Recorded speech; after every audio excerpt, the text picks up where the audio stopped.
All right, my friends, welcome back to Anti-War Radio on Chaos Radio 92.7 and 95.9 FM in Austin, Texas. Streaming live worldwide on the internet, KAOS959.com. It's the 26th of July, and introducing today's guest, Joshua Frank. He's the co-editor of DissidentVoice.com and is the author of Left Out, How Liberals Helped Re-elect George W. Bush. He's got a new book that's coming out next year called Red State Rebels, and you can also find what he writes at counterpunch.org. Welcome back to the show, Joshua. Hey, thanks for having me back, Scott.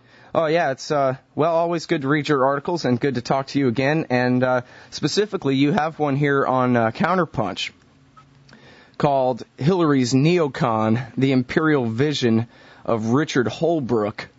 And for those with long-term memory capability, Richard Holbrooke was an aide and a shuttle diplomat type in the Clinton presidency. And you report here that it's very likely that he would be Secretary of State in a Hillary Clinton presidency. Is that right?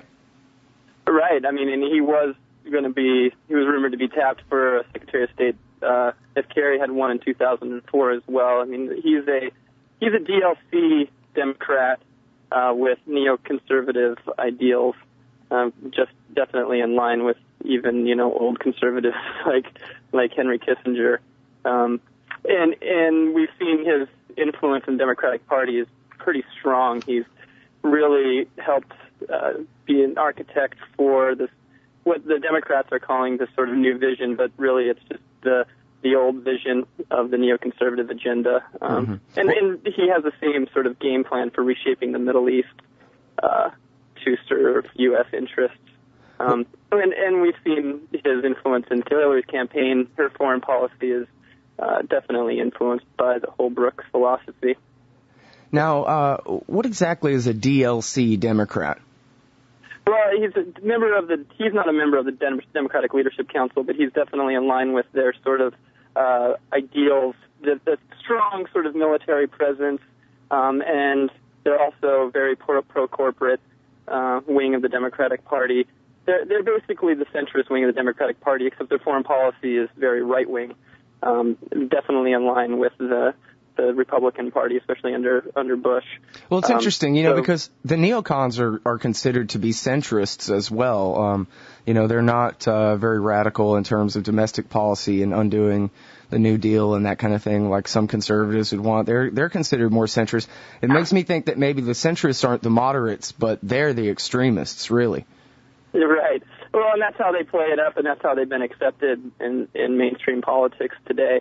But if you look at their foreign policy agenda and their overuse of military, and I would say any use of military forces abroad is overused, but they really they think a strong homeland policy is having a strong military presence overseas.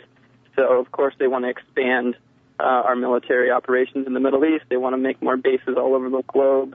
And, and of course they support Israel's agenda to occupy Palestine and prop up their nuclear arsenal as well.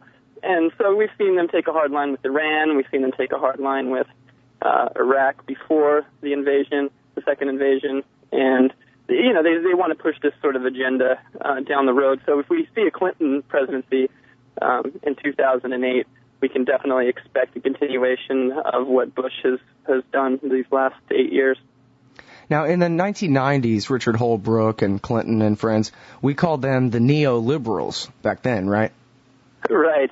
Well, and that was more to do with their foreign policy, or I'm sorry, not their foreign policy, but their economic trade policy. So they pushed through NAFTA, and they were supporting the WTO. And so it was sort of like this agenda to corporatize North America, and they're still pushing for that. There's obviously been a backlash within the Democratic Party for that, and there's been a definite backlash in part of the Republican Party as well. So the neoliberal sort of view is changed somewhat, but of course those neoliberals were also in some ways neoconservatives as well. I mean, these are new ideologies, at least new to the American political system that we've seen, and they're pushing these radical agendas. And the military component of both the neoconservatives and the neoliberals is very prominent. I love this in your article, this high praise for Hillary Clinton from Richard Holbrooke. Quote, she is probably more assertive and willing to use force than her husband. She's a classic national security Democrat. Right, and look how excited he is to boast that Hillary has these credentials, that she's going to be quick to pull the trigger, that she's going to be quick to, and I think that you could read into that, she's going to be taking a hard stance with Iran, and she has said that at APEC conferences, the pro-Israel lobby, and she's also, said that in her foreign policy papers and on the floor of the Senate. So she's definitely prompting to. She's basically letting us know what she's going to do if she is elected, and that is to continue an aggressive foreign policy in the Middle East. Yeah, well, she's been trying to outflank the Republicans on the right on foreign policy this whole time, and I wonder whether the Democratic voters out there in America are going to be able to catch on to this in time for the primaries, that Hillary Clinton has blood dripping from her fangs. She is an imperialist with the very worst of them. Well, unfortunately, a lot of Democratic voters, mainstream Democratic voters, vote on social issues, and they may be disgusted with the war, but their litmus test for Democratic candidates is pretty weak, and so they put, Roe v. Wade up there as like a number one issue, when it definitely is an important issue. However, I think, imperial policies in the Middle East and our foreign policy platform is much, a much bigger issue that we have to grapple with. See, you're just like me. And unfortunately, Hillary isn't going to change those things. She's going to play off of those weaknesses. And we saw that in the last debate on Monday. Here, she's out there saying that she's now a progressive. So she's co-opting almost every kind of ideal that she can in order to sway voters to think that she is an alternative to the Bush doctrine. Yeah, well, yeah, you're just like me. I think foreign policy comes first no matter what. America's relationship with the world is the number one most important thing, and everything else falls in line after that. And I think, I'd be more than happy, some other time, Joshua, to argue about what the order of the rest of those issues should be on the list. But, you and I are both exactly eye to eye that it's foreign policy that matters most. And, right, and I think that a lot of the Democrats and, people that, and I know libertarians and other people might be on the fence about global warming and those other issues, but to me, even as an environmentalist, I see our military component as driving all of these other catastrophes, whether they be, social, whether they're economic or environmental, and I think our foreign policy and our militarism is at the heart of all of that is really going on, and a lot of the death and destruction, whether it's grizzly bears or, children in Iraq.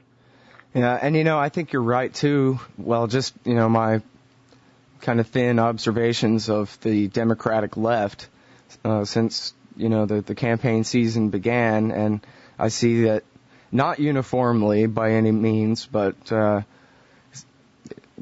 it does seem like to a great degree the people over at Daily Kos, for example, are not just supporting Hillary Clinton, but willing to defend her to the death already. Like, they really don't care. It's because of this sort of team mentality that you see in American politics, where it's not about ideals, it's not about purpose, it's not about any ethic. It's about winning at all costs. If your team loses, you feel like you lose. And for other people, activists, it's about issues, whatever side they're on, even right-wing activists. They're about issues. So you see these Daily Kos and all those folks, they just want to take back. They don't care about what change comes.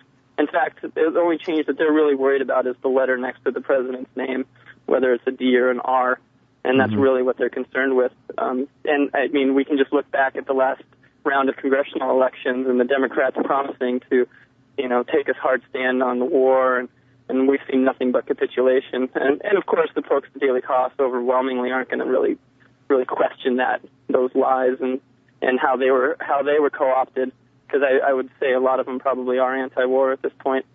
Right. Yeah, well, it's a good thing we have Counterpunch around. I pull up Counterpunch this morning, and here's your article detailing how Richard Holbrooke, who, as you say, is slated to be a top foreign policy advisor of one kind or another, if not Secretary of State in a Hillary Clinton administration, he was in on one of the left's cause célèbres, or however you say that in the plural, the mass murder in East Timor that Henry Kissinger and Gerald Ford began. You write in Counterpunch today that Richard Holbrooke helped finish the job. Sure, and we supposedly had an arms blockade to Indonesia, to Suharto's regime, and, this death and destruction that was going on in East Timor during the Carter administration. But Holbrooke, who was head of the East Asian Division, he authorized illegal shipments of weaponry to his regime to continue these atrocities. And a lot of scholars say at that point in history is actually when it reached genocidal levels. So he, like Hillary Clinton, has blood on his fangs as well. And to not call him out on this, I mean, he really is a Kissinger light. He just hasn't been in as many prominent roles as Kissinger. But we see if Hillary is to win and he is in that prominent role, I think we only have scary things to come. Well, but Joshua Frank of Dissident Voice, that was way back in the 1970s. Isn't the statute of limitations on mass murder of men, women, and children expired by now? Yeah, that's what they want us to think. But I'd venture to say that, especially after the quote that you read that I ran in that article, I think it shows that he wants to continue to carry out these atrocities. I mean, these people are essentially, psychopaths. They don't have remorse for their actions. They don't see the connection between their decisions in Washington and the blood on the ground in East Timor or Iraq or wherever it may be. There's this disconnect. There's this lack of any sort of emotion. And it's about power. It's about wealth. It's about capitalizing on the poor, and in this case, capitalizing on military prowess and exploiting whatever we can to dominate. And these guys aren't going to stop unless we stop them. And at this point, unfortunately, Hillary's up in the polls, and it looks like it's her election to lose unless some scandal comes out. And unfortunately, it's going to be a ridiculous kind of scandal that will take her down, and not something that's much more obvious, like her complacency in Iraq and her foreign policy agenda in the future. It's just incredible to me to think that Hillary Clinton, with her record, could be posing as anything like some sort of peace candidate. I mean, I forget the name of the woman who wrote the kind of ghost-written autobiography type thing about Hillary, who talked about her bragging that it was Hillary Clinton who called up Bill on the phone. Apparently they weren't staying together at the time. But it was Hillary that called up Bill and said, "You better start bombing Serbia. I'm sick and tired of waiting around for you to start bombing Serbia, Bill. Do it now." And he said, "Okay, honey, okay, whatever you say." And that was when the war against Serbia began in 1999. Right. And I like going back to Holbrooke's quote. He goes on to say something to the effect that, and she actually is going to be more apt to use military force compared to her husband. So, I mean, he thinks she's more of a hawk than Clinton was, or her husband. God, can you imagine? I mean, Bill Clinton killed a lot of people. He's proud of this. Yeah. I mean, Bill was the mad bomber before Dick Cheney was in power. I mean, Bill Clinton killed, untold thousands of people all across the world. Right. And not to mention, supporting the UN sanctions on Iraq. And, I mean, if you want to even look at the tallies, the pure numbers, he's probably at this point responsible for more deaths in Iraq than Bush is. Yeah. Well, why don't you explain that? Of course, he's able for the war in Iraq as well. Wait, hang on a second. Explain that to the listeners. How could it possibly be that Bill Clinton is even in the running for killing more people in Iraq than George W. Bush and Dick Cheney? Well, during the 90s, there was a blockade UN embargo on Iraq, and there was no allowance of medical supplies to reach people. There was a blockade on all kinds of other goods that researchers in the UN would have said was responsible, if they had had those medications and those food supplies, would have offset the deaths of literally millions of children and elderly people, and all to try to force Saddam Hussein to relinquish his weapons of mass destruction, which at that point is debatable whether they even existed. Most researchers say they didn't even exist then. So, I mean, this was just, in Clinton, of course, the UN was responsible for this, but this was pushed by the Clinton administration.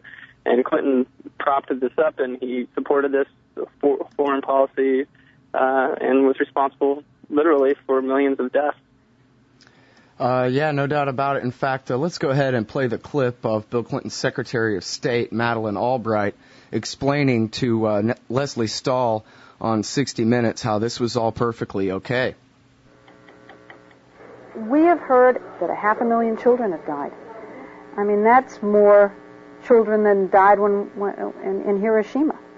And you know, is the price worth it? I think this is a very hard choice, but we think the price is worth it. And now that's a clip that most Americans have never heard, but if I remember right from what I've read, this is a clip that every Arab and every Muslim in the entire world has seen probably 500 times. Madeleine Albright saying that the deaths of hundreds of thousands of children was a price that was worth it. And as you said, they were ready, or you didn't say this specifically, but to back up what you said, they were ready to certify Iraq as weapons of mass destruction free in 1997. And the policy was announced at that time that, look, it's no longer about weapons of mass destruction. The sanctions are staying as long as Saddam Hussein is in power, period. Right. I mean, they admitted that in the 1990s. They said that outright to the cameras. Right, and they knew all along that Saddam didn't have weapons-grade uranium, that he did not have weapons of mass destruction, that most of his supplies were destroyed after the initial Bush war in the early 90s in Iraq. I mean, they knew this all along, and the CIA knew it, the Pentagon knew it, the Clinton administration knew it, but they continued to look for an excuse to take out Saddam, purely, I think, because... I mean, there's definitely a lot of reasons behind our invasion, and I don't need to go into that or venture to guess what a lot of those motivations were, but we know for a fact that Clinton wanted to take out Saddam, and I think a lot of it had to do with our embarrassing sort of defeat in the early 90s. Saddam wasn't taken out. Bush Sr. had the opportunity, opted not to do it, and Clinton, was going to take back what had happened. And of course, after 9/11, the Bush administration saw it as an opening to go into Iraq, and it saw it as an excuse, so they made up all the ridiculous lies that we all know about now. But they'll continue to do the same lies, and we're seeing the same lies being played out with Iran. Right. The New York Times is, again, complicit in these lies, and we're going to see the same round again, and who's to stop them? They are in power. And it's us that needs to stop them. And whether it's Hillary or Barack Obama or if it's Mitt Romney or Giuliani, we're going to continue to see these same policies played out with bloody consequences. Yeah. Well, there's no question about all of the Republicans, except Dr. Ron Paul, of course, who called this the moral crisis of our time. But all the rest of the Republicans were just, piling all over each other, trying to be the first one to say, yeah, I'll nuke them. I'll start a war with Iran and use nuclear weapons in an aggressive war. And as you've reported, among many other people as well, all of the leading contenders on the Democratic side have basically raced to say all options are on the table, including the use of nuclear weapons against Iran that has none. And how can the American public not see the hypocrisy? Here we are trying to say that they don't have a right to have nuclear weapons, and yet we're saying that we'll use them against them. It's such a ridiculous, shallow, hollow argument that I just can't believe more people don't see it. But again, they do not want to relinquish any sort of power, and they want to dominate the Middle East for their own interests, be they economic or oil or what have you. And that's exactly why we continue to prop up Israel. That's to continue to be a military force in Iraq. And they don't listen to reason. They don't listen to rational arguments. They don't listen to the facts or the truth. We knew long ago what the consequences of invading Iraq would have been. You didn't need to be a Middle East scholar to know that Iraq was a fragmented country and that there was definitely many factors that were going to play into it after the fall of Saddam's regime that the U.S. military or any military could handle. And people knew this. The Pentagon knew it.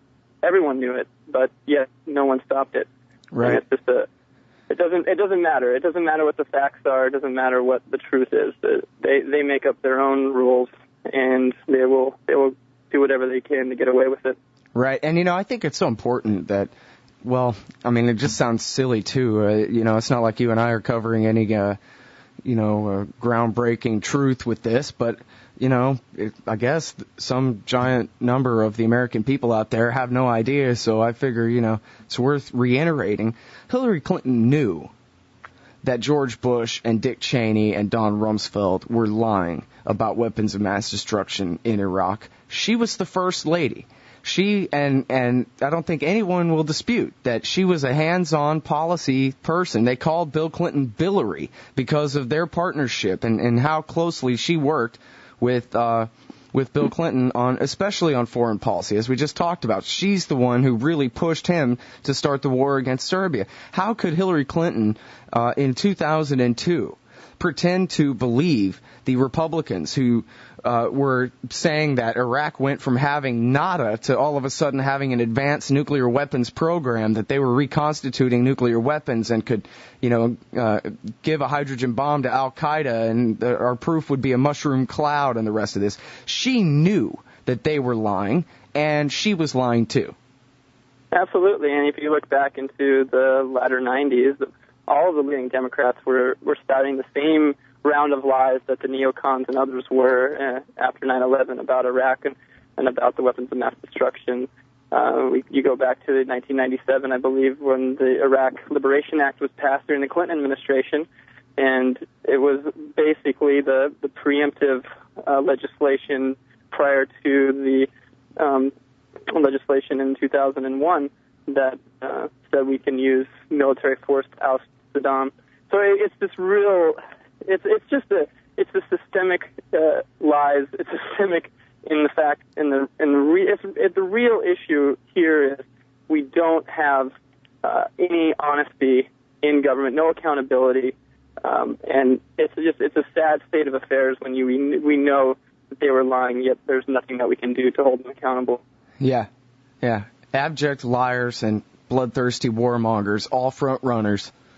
Right, and here we are, spinning, trying to figure out why she lied, knew she lied, but the reality is that she's going to continue to lie when she knows that there's going to be horrible consequences, because she is about maintaining power. She really, really wants to be the first woman president, and it's going to take a lot of grassroots efforts on all sides of the political spectrum to stop her or whoever comes out of these nominations. If it isn't like Mike Gravel or Ron Paul, unfortunately, I'd love to see those guys come out. But the reality is, it's about big money, it's about media attention, and it's about celebrityism, and Hillary Clinton is at the top of that pyramid. Yep, no doubt about it. Hey, let's get back here a little bit to the sickness that is Richard Holbrooke. No offense, Mr. Holbrooke, sorry.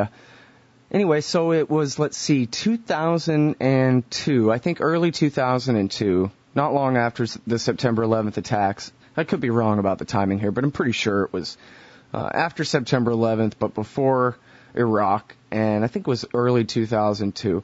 I'm sitting at home, and I'm watching, flipping through the channels, and I find the Charlie Rose interview show on PBS, only Charlie Rose is off. He's at home sick or on vacation or something like that. And so instead of Charlie Rose interviewing anybody, it's Richard Holbrooke, Zbigniew Brzezinski, Richard Haass, and who is the president of the Council on Foreign Relations.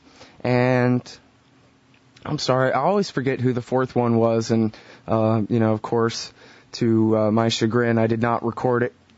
But basically, it was the Democratic foreign policy leading lights, or at least the realists. Richard Haass was a pal guy in the State Department there in the first Bush term. But these are the realist types, and they're sitting around talking about our plans for Africa. And what they were talking about amounted to a full-scale invasion of that continent in the name of anything. And it was even funny, watching. There were a couple of times where the cameras pick up everything, and you can see these guys giving each other looks like, hey, don't let out too much. Remember, we are on camera here as we're having this discussion. But basically what they were saying was, we'll call it AIDS, we'll call it civil war, we'll call it whatever we want in order to justify an American military presence in Africa. There are resources there that we want to steal, and those darkies be damned, was basically the conversation they had. And you mark my words right now, Joshua Frank, Hillary Clinton becomes president of the United States, there will be military forces in Sudan within a year. Probably Absolutely. less. And these are the Wolfowitz, these are the brains behind the foreign policy of the Democrats. Just as influential as Cheney and the rest of the neocons were with the Republicans, these are the core guys behind the Democratic initiative that is now the prominent foreign policy of the party there. And if we are only going to see continuation of this, I mean, these guys are absolutely even friends. As I noted in the Holbrooke piece, he's friends with Paul Wolfowitz. I mean, these guys sit around and talk about this stuff. They agree on more than they disagree on, and that's a very scary precedent, considering that they're supposed to be opposing views. Yeah. Well, and now, let's see, I saw a poll the other day that said only 57% of people who are still willing to admit that they are Republicans support the war in Iraq. Do you know the numbers on the Democratic side? What percentage of Democrats want out of the Iraq war or want to end to America's imperialist foreign policy in the Middle East? I mean, it's got to be 90%. I don't know about the imperial foreign policy, because that would be, they'd have to challenge a little bit more of our doctrines. But I think the Iraq war itself and within the Democratic Party is somewhere hovering. At least I know that 2004 was in the 70s, and I'm sure it's even higher now. So, I mean, this is the majority of Democrats don't approve of the war and didn't before it started. Yeah, well, it's about 69%. Yet they're not going to hold the Democrats accountable for it. They still are rather scapegoat and blame Bush and all of the Bush administration instead of saying, well, Bush could not have carried this out had it not been for the continued rubber stamping of funding or legislation to allow Bush to do this, or propping up the same lies as Bush was. Of course, the Democrats were just as complicit, and in fact, maybe even more complicit, because they were supposed to be the opposing party, and in fact, controlled the Senate when this legislation was first introduced. Absolutely right. Tom Daschle helped shepherd it right through, didn't he? Right, exactly, and that's something that I think Democrats are quick to forget. It's this short-term memory lapse that we have. I think it's the result of our 24-hour news channel addictions, but we tend to forget just how complicit the Democrats, liberals are in our imperial foreign policy. And there's no accountability, and there's no self-awareness, and it goes back to this the daily cost sort of talk that we were having about how it's more about winning and not about issues, and it doesn't matter what side they're on. It just matters if they win, and it's the horse race that we see every 4 years. We'll see it again in 4 years, and it's never about issues, real issues. It's always about fluff. It's all about celebrity. It's all about what's going to get you on the Drudge Report. It's about stupid issues and not the real issues. And how do we make those issues real? I mean, and then the people that are out there in those parties making these issues prominent, like Ron Paul, for example, are just have this outpouring of grassroots support.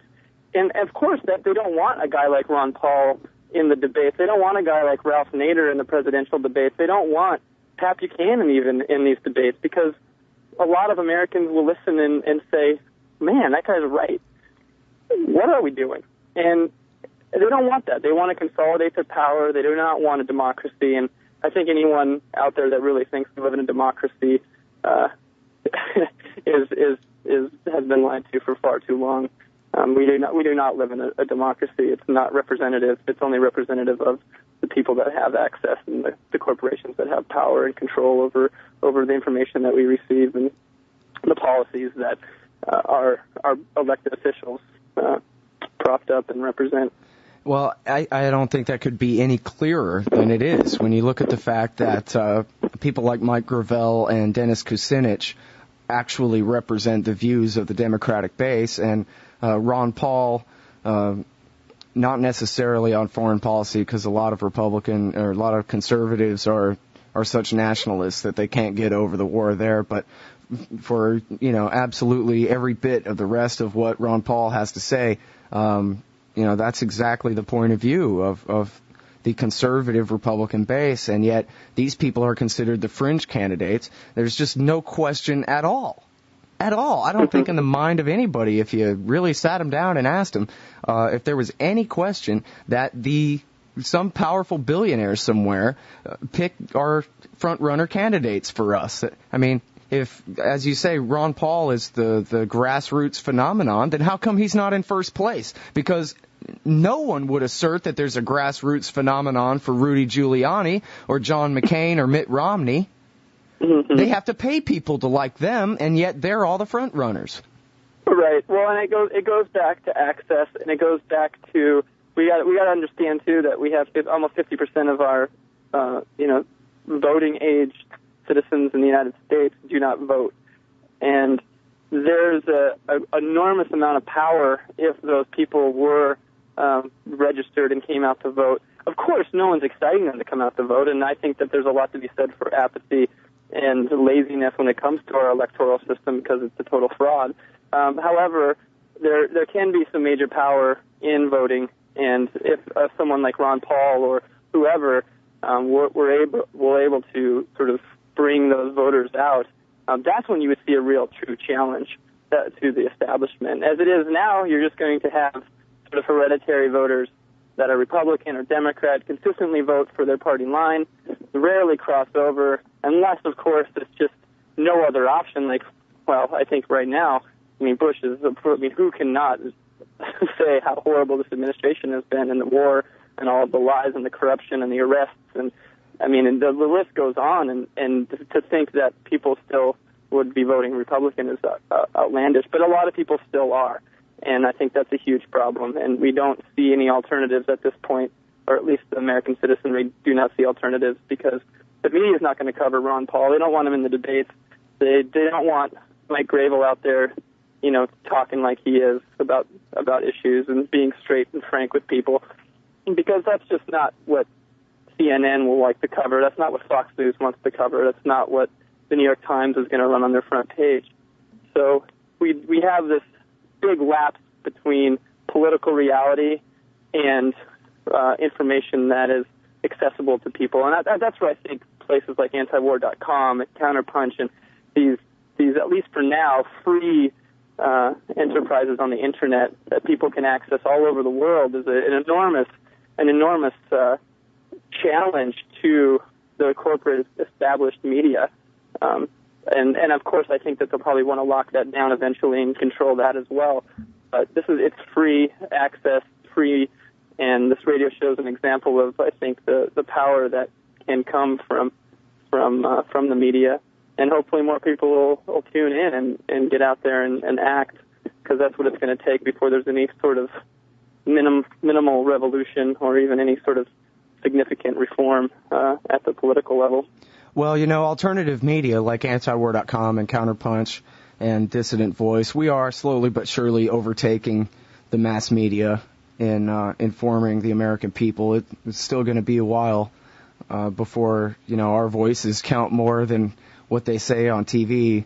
But, something you brought up there when you spoke about Bush's abuses of power and the precedents that have been set in not just the violations of American liberty, but just in the form, really, the revolution that has taken place within the form of our government, where in the last 6 years, so much of the powers that were always reserved to the states, to the people, to the Congress, have ended up in the hand of the president. And an all-powerful Hillary Clinton, Hillary Clinton with an office twice as powerful as her husband's back in the 1990s scares the hell out of me. She seems like, well, the whole thing. It's just like that stupid show with Gina Davis as the woman president of the United States that they had on last year, where she's got to prove that she's got balls, so she sends the army into Virginia to kill people. Uses them here domestically, that kind of thing. And that's exactly what I foresee in a Hillary Clinton presidency. You think they got Almari and Padilla on American soil to be tortured by the military so far, but I think by the time Hillary Clinton's done, we won't be able to count them on all our fingers and toes. Well, and it's a continuation of things that have been going on for quite some time. Whether we go back to Waco and Janet Reno and the Clinton administration's murder of people there, the Branch Davidians there, or you talk about Ruby Ridge in northern Idaho. I mean, the crackdown on any sort of anti-government activity, be it even extremist, racist or whatever, has been a part of our history for a very long time, since the birth of this nation. And we're going to continue to see that sort of consolidation of power, use of military force, even on our own civilians, under a Clinton administration. Of course we will. I mean, and this is the kind of thing that the Clintons are popular for. And definitely with Waco and Clinton and even Wesley Clark, who was in charge of that whole mess. We'll definitely see a continuation of this, whether it's domestically or internationally, and it's all about power. It's about consolidation of power. It's about ripping away civil liberties and the rights of citizens to act and to hold people, our government, responsible and accountable. And of course, Clinton's going to continue to consolidate that power, and that's exactly what the corporations want, because they continue to profit if it does occur. Tell me all about dissidentvoice.com. It's actually dissidentvoice.org, and we update the site 6 days a week, and we have a very diverse group of voices. Sometimes we run voices that we don't necessarily agree with all their opinions, but I think it's a good forum for debate, and there's also a section to have comments. And we have some great writers, and I think we're one of the few outlets that is willing to challenge the U.S. foreign policy agenda regarding Israel. We had a lot of good articles on the Finkelstein case at the Paul. We have a lot of really grassroots reporting from Iraq, from Palestine, and it's really just a forum of all voices. We have libertarians that contribute. We have lefties that contribute. We have anarchists that contribute. We have all kinds of voices coming together, because you don't need to be a left-wing person to be a dissident in this country. There's plenty of dissidents on all sides of the political sphere. Absolutely. All right, everybody. Joshua Frank, he's the co-editor of dissidentvoice.org. He's the author of Left Out, How Liberals Helped Re-elect George W. Bush. He's got a new one coming out next year called Red State Rebels that he's co-authored with Jeffrey St. Clair from Counterpunch, where he has an article up today, Hillary's Neocon. And, what's the sub-headline? The Imperial Vision of Richard Holbrooke. Thanks very much for your time today, Joshua. Appreciate it. Thanks for having me, Scott.